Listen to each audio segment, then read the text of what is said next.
What are we discussing on today's Locked on Diamondbacks podcast? How the Dbacks went the whole month of July without losing a series, and grading Mike Hazen's performance at this year's MLB trade deadline.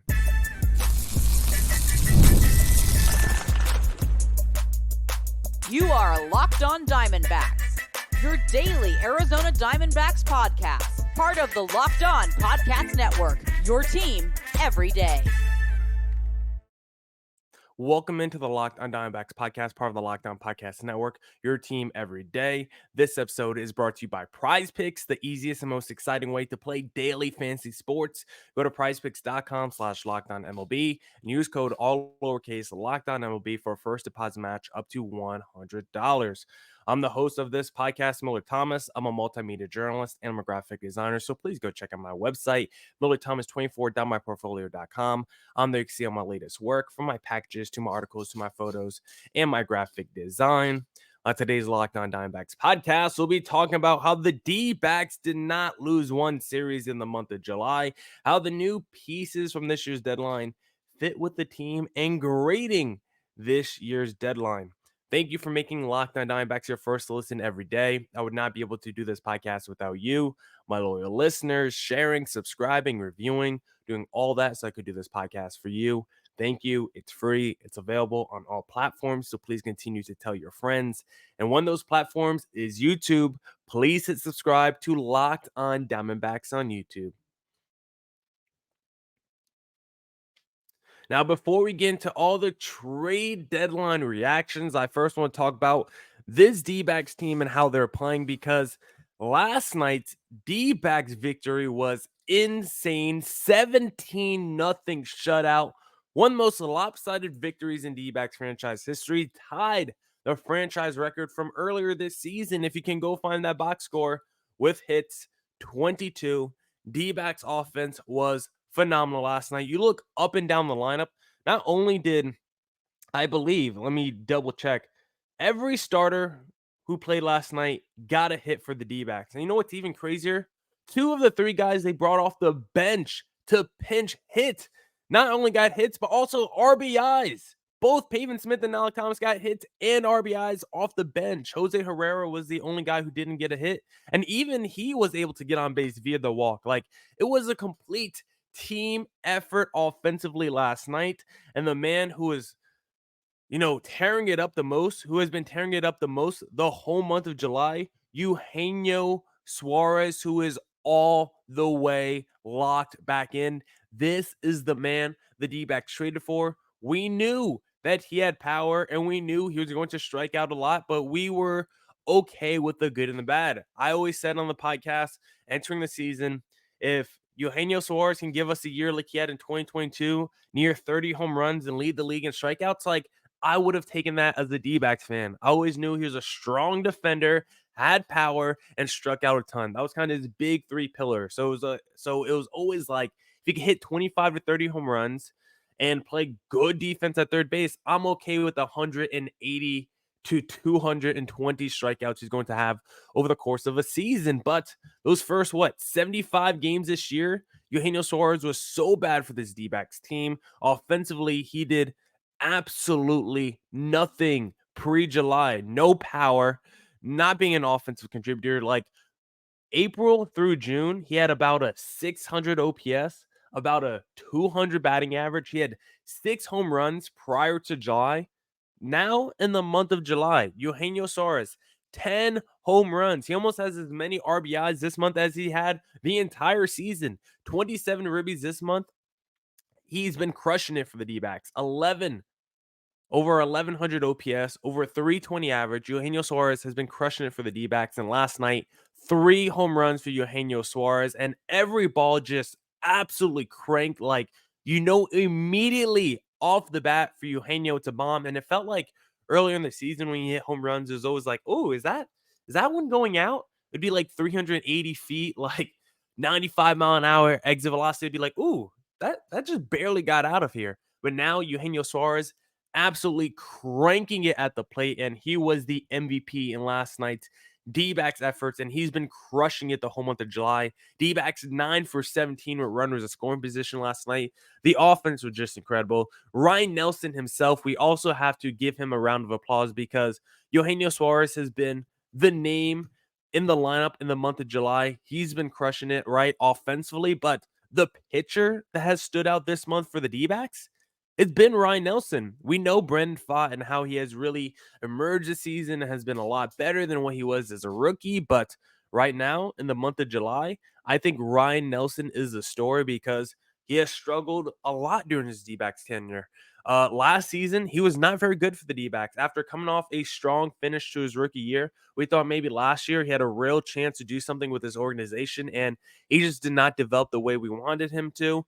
Entering the season, I thought he really worked on those secondary and tertiary pitches. I thought he looked good in the preseason. I was excited. And those first 3 months, he didn't really look any better. April through June, he had around like a 5.5 ERA. Like it was not a very good Ryan Nelson at all. But now entering the month of July, now exiting the month of July, Ryan Nelson leaves the month 5 starts, 6 games, 37 innings pitched, 2.41 ERA. Over 37 innings pitched, he only gave up 10 earned runs, 1 home run, 33 Ks to 8 walks. Like he was phenomenal this month. 2.41 ERA, .964 whip. Like elite Ryan Nelson this month. And we're going to have a conversation with the Erods around the corner, the Merrill Kellys around the corner. Like who should be the D-backs number 5 starter? Like if you're asking me right now, and this is assuming Erod comes back healthy and looks good, Kelly comes back healthy and looks good, who should be the number 5 starter for the D-backs? Right now, it's between Ryan Nelson and Jordan Montgomery. And if we're being honest with ourselves, Ryan Nelson right now is just the better pitcher. He's more overpowering. He can throw it a lot harder. He can put away guys at a way higher rate. He can go deeper into ball games. Just every facet, Ryan Nelson seems to be the better pitcher than Jordan Montgomery. And so we'll have to have a discussion in the future. Who should be the D-backs number 5 starter? But D-backs, incredible win last night. Now they end the month of July with no series losses, which is kind of crazy because we know the struggles of this D-backs team prior to June, right? Like if you go and look at this D-backs schedule throughout the season, go back to April, look at how many bad teams this team has lost to throughout the year. They've lost to teams like, I don't know, the Detroit Tigers and the Miami Marlins. Like just in the month of May, they did that. They lost to both the Marlins and they both lost to the Tigers and they lost 2 games to the Texas Rangers. Like the month of May was actually really bad for the D-backs. And they really started to pick it up in June. They just took advantage of all the bad teams in June. You go look at their June schedule, they lost to the good teams, or at least split the series with the good teams and maybe lost to them, and then beat all the bad teams in the month of June. But in July, the D-backs actually played like a contender and not only beat the bad teams, but they also beat all the good teams. The Dodgers, the Padres, consider the Pirates a good team. The Royals, like this was a tough schedule in the month of July. We talked about that stretch at the beginning of July, entering the All-Star break was maybe their toughest schedule, maybe their toughest stretch in the schedule all season. We said post All-Star break, very nice, vulnerable schedule or a very nice, vulnerable stretch to end the month of July, right? We thought the Cubs, Royals, Pirates, Nationals, all solid to average to good teams, but no one that's like exactly elite in that mix. And so for the D-backs, they had a good opportunity after going through that gauntlet in the first half of July. They had a great opportunity to end the month strong. That's exactly what the D-backs did. They were able to end the month strong and ended up finishing July with no series losses. Now, the only disappointing thing about that is it hasn't really affected the standings at all. D-backs still first team on the outside looking in for a wild card spot, which is insane. Like you don't lose one series in the whole month of July and you're still technically not a playoff team. Kind of crazy to think about, but the wild card race has gotten a lot closer since the month of July. D-backs, despite being a half game back of the third wild card spot, only 1 game back of the top wild card spot. So really anything can happen. We're not going to preview the series finale as we're only a couple hours away from game time, but do want to see Zach Gallen finish the month strong. He has not been looking like himself recently, and so could use could use a nice confident boost from Zach Gallen, because if you enter the month of August with the offense doing what it's doing, and now you got Zach Gallen back on track, yeah, this team can definitely go places in the second half of the season. And some of the pieces that are going to help them in the second half are those new trade deadline acquisitions. So we'll grade this year's D-backs trade deadline in segment number 2. But hey, if you're looking to play a little daily fantasy sports, then I suggest using Prize Picks, because with over 5 million active members, it is America's #1 daily fantasy sports app. It is the easiest and most exciting way to play daily fantasy sports. Unlike other apps, on Prize Picks, it's just you against the numbers. All you do is pick more or less on 2 to 6 player stats projections and watch the winnings roll in. Get in on the daily action with your friends and become part of the Prize Picks community today. You can now win up to 100 times your money on Prize Picks with as little as 4 correct picks. You can turn $10 into $1,000. Prize Picks is available in more than 30 states across the country, including California, Texas, and Georgia. Download the Prize Picks app today and use code LOCKEDONMLB for a first deposit match up to $100. That's code LOCKEDONMLB on Prize Picks for a deposit match up to $100. Pick more, pick less. It's that easy. All right. Let's get back into the Locked On Diamondbacks podcast. If you like the show, please follow me on Twitter at Thomas24 for the personal account, or look up Locked On Diamondbacks about Twitter and Instagram for the podcast handle. Now let's talk about the D-backs trade deadline and discuss some of those new pieces. We know the D-backs got the deadline started with a little AJ Puck acquisition earlier this week, and so far, so good for AJ Puck. He's looked good with the D-backs, hasn't really pitched a ton so far with his new team, but 2 games, 2 innings pitched, no earned runs, and 4 strikeouts. Yeah, you'll take that from the new addition. And now the D-backs at this year's deadline have added 2 more pieces. They've added Josh Bell from the Miami Marlins, and they've added Dylan Floro, who all he had to do, if you saw last night, just switch clubhouses. He comes over from the Washington Nationals. A very cool thing. We saw a few guys do that yesterday, where the 2 teams that made a trade were also playing each other. And so the guys, all they had to do was switch locker rooms, switch clubhouses. And I always think that's a pretty cool thing. Let's talk about Josh Bell, how he fits with the D-backs and why the D-backs even acquired him, because we just got an announcement that Christian Walker will probably be out potentially the next 3 weeks. It sounded like the MRI was better than expected. It sounded like he did avoid major injury, but he's still going to have to go on the bench for a little bit. So the D-backs went out there and said, you know what? We're not going to just trust the Pavin Smiths, who is a below average defender, who has been solid offensively this year, but we don't really trust him overall as a legit major leaguer. Let's go out there and at least get someone serviceable that can hold it down until Christian Walker gets back. And then who knows? After that, maybe he's a long-term piece for the rest of this season, because Josh Bell is someone that was put on waivers by the Miami Marlins before the D-backs traded for him. So it's not like the D-backs owe anything to Josh Bell, because once a Christian Walker comes back, you're going to have to make a difficult decision of what to do with your roster, because then you would be over the pool of roster players at that point,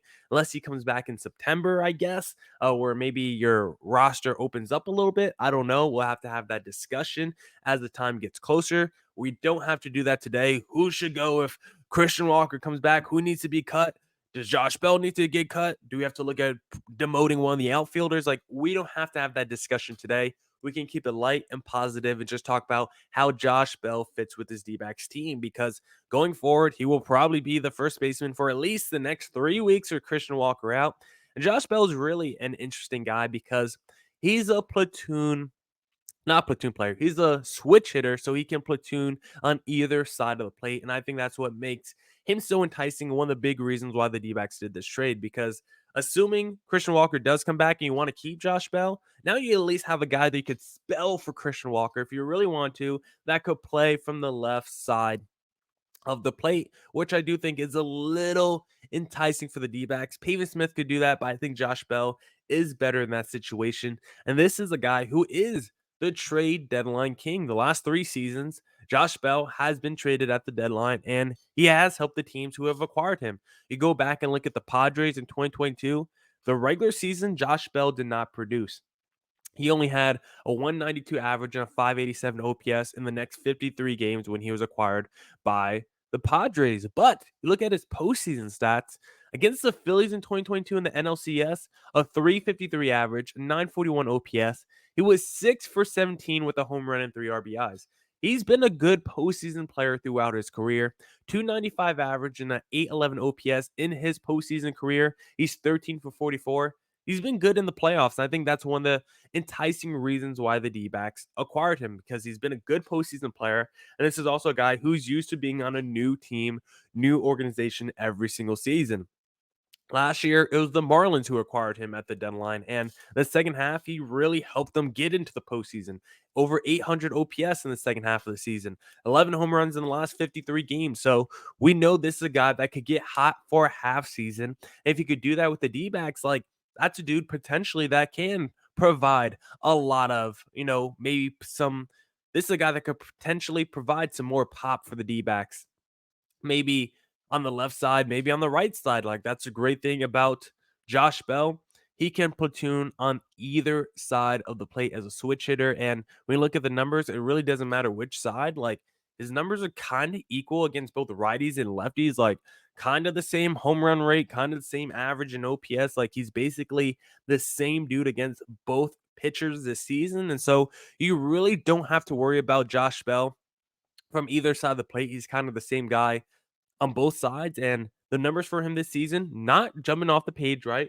Sub 700 OPS, a 239 average, like nothing crazy, 14 home runs. But again, this is not something that you're expecting to be your first baseman of the future, or even be your first baseman every day or entering the postseason, right? This is a holdover guy until Christian Walker gets back. This is a guy that could be potentially a nice depth piece and like a DH option for you in the second half of the season when Walker gets back, if that's something that you want to do. He still has pop, he still has power, and he could play a little first. Now, he's no Christian Walker at first base because defensively, the metrics do not like a Josh Bell defensively, and that's why that would be the only reason I would be a little confused as to why the D-backs did this deal, because it seems like they value defense so much, and the numbers tell you Josh Bell is just not that guy defensively. In terms of defensive runs saved, he is dead last in the National League among first basemen with at least 100 innings playing that position. So not exactly his strength defense. So that would be the only reason why I was a little bit, that would be the only thing that would make me a little bit surprised as to why the D-backs did this deal. But overall, I understand it. Christian Walker's out the next few weeks. You want to add a power bat, you get both. You get a guy that go be a bridge until Walker gets back, provide a little pop, and then when Walker gets back, if you decide to keep Josh Bell, now think about the platoon lineups you can throw out there. From a right-handed perspective, you would have Gurriel, you would have Grichuk, you would have Moreno, you would have Eugenio Suarez. Like, that's a pretty nice mix from and Christian Walker as well. From the left-handed side, you would have Carroll, Jake McCarthy, Jock Peterson, and then don't forget about your switch hitters, Ketel Marte, Josh Bell. I'm sure I'm forgetting players, no doubt. But in terms of, you know what? Let me not mess around. Hold on. I'm going to go on my Twitter real quick because I actually wrote this down yesterday. Let me show you guys how crazy these platoon lineups could be. And of course, one of these guys will not be on the roster. Keep that in mind. But this is potentially the platoon situations the D-backs can have. From right-handed batters, Gurriel, Grichuk, Eugenio, Christian Walker, Kevin Newman.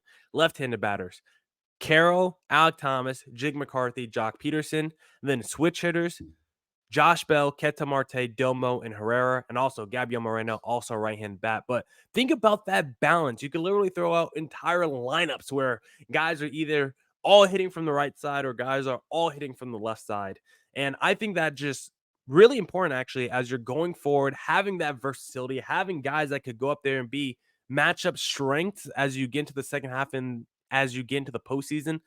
We know Torey Lovello loves platoon situations, and I think at times he's way too married to it. But with the amount of depth the D-backs are going to have with the amount of quality depth guys too. It's not just like your Jace Petersons on your bench. Like you're either gonna have like a Jake McCarthy or a Gritchick or a Jock Peterson or a Josh Bell on your bench. Like those are guys that could definitely make an impact in a moment, make an impact in just one at bat. And so for the D-backs, the depth that they're going to have in the second half of the season, the platoon splits and lineups that they're going to be able to throw out, I think it's really, really going to help this D-backs team. And offensively, they've already been so strong this season. So I think Josh Bell, even though he's not the greatest baseball player, I do like this move. I do think he will help with the D-backs, and he can hold it down till Christian Walker gets back. So a positive move for the D-backs to acquire Josh Bell, but he wasn't the only one. D-backs also acquired Dylan Floro from the Washington Nationals, and we'll discuss how he fits with the D-backs in segment number 3. But hey, if you're looking for supplies, then I suggest supplyhouse.com because get supplies from the site that's made for the skilled trades, supplyhouse.com. Supplyhouse.com is a reliable way to order plumbing, HVAC, and electrical products online. Their easy to use website is packed with helpful resources and the latest product info to help you get the job done right. Shop a complete inventory of over 200,000 parts from over 400 top brands and get your order delivered right to your door with fast shipping from coast to coast. Need help with an order? Get expert support and industry leading service from the friendliest folks in the business and talk to a real person every time.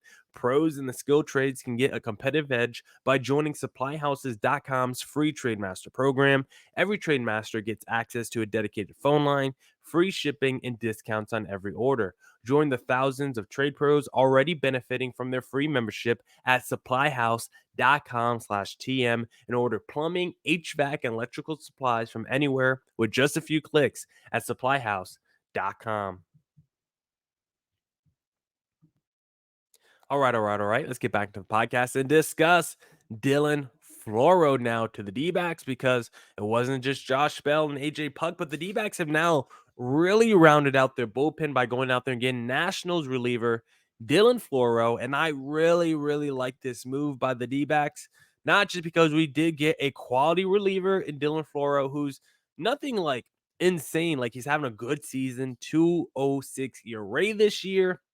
105.1 whip. Like Floro is just one of those guys that like does a very good job of not giving up a ton of walks. He's not exactly striking out guys, but he just knows how to move the game along, induce some ground balls. He's a big sinker ball guy, knows how to induce outs. Like Floro is not a guy that's going to blow you away, only averages 90 miles per hour on his sinker, 90 on the fastball. Like he's not trying to blow you away. He's trying to do some soft contact, maybe a couple ground balls, and just keep it moving. And he's been really effective and good at doing that this season.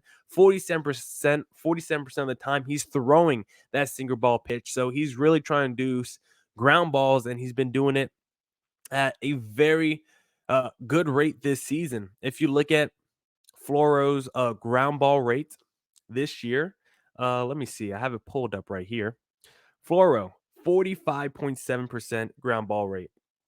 That's actually down from his career average of 50.4%. Like this is a big ground ball pitcher, and he has been very good this season for the Nationals. And he's a guy also with a little closing experience as well, back when he was with the Marlins in 2021 and 2022. I think that's one of the main reasons why the D-backs did this trade is because we know about the Paul Sewald struggles and concerns, and the D-backs right now are committed to Paul Sewald.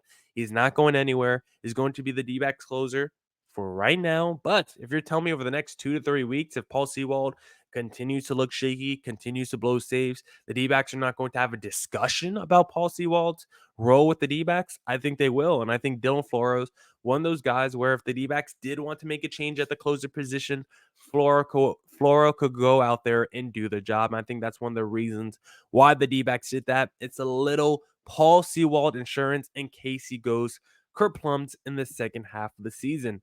And Floro this year, very good in save situations.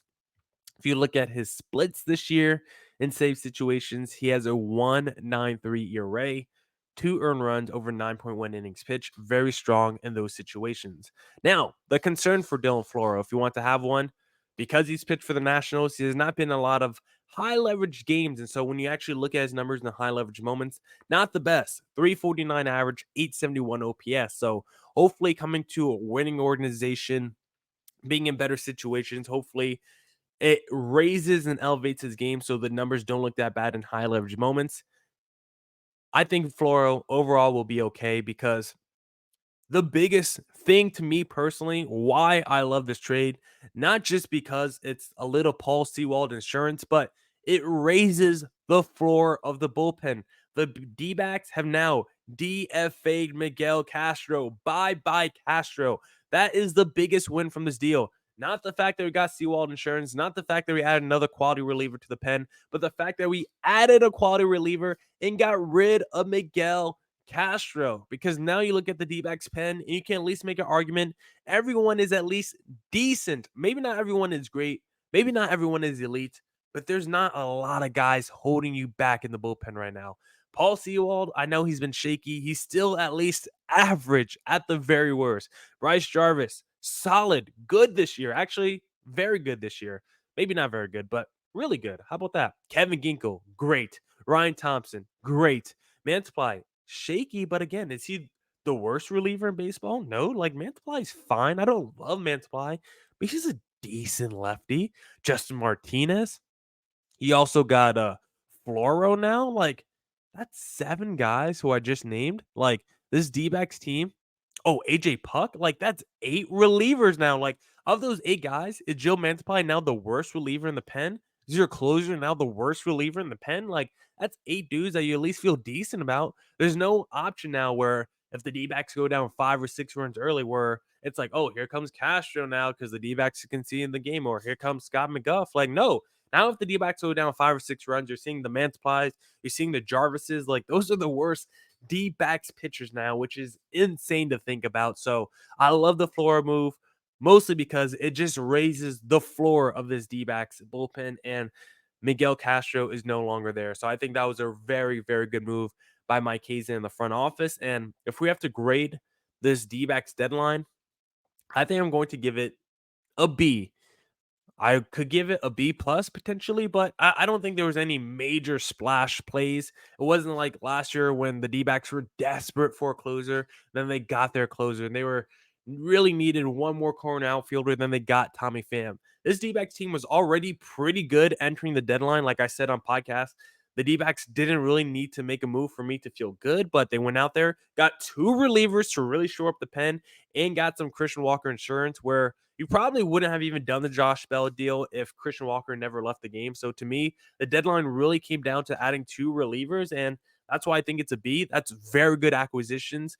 I like both of the relievers. It wasn't like you went out there and got Mason Miller or Tanner Scott or something. I actually think the value of what you got for AJ Puck is a lot better than what the Padres gave up for Tanner Scott. But you didn't get elite relievers. You got very good relievers, and so that's why I think it's a B. No splash plays, but plays that raise the margins and raise the floor of your team. And so I'm giving Mike Hazen a B for this deadline. But I still think he crushed the deadline. Don't think the B is a low score. I think Mike Hazen crushed this deadline.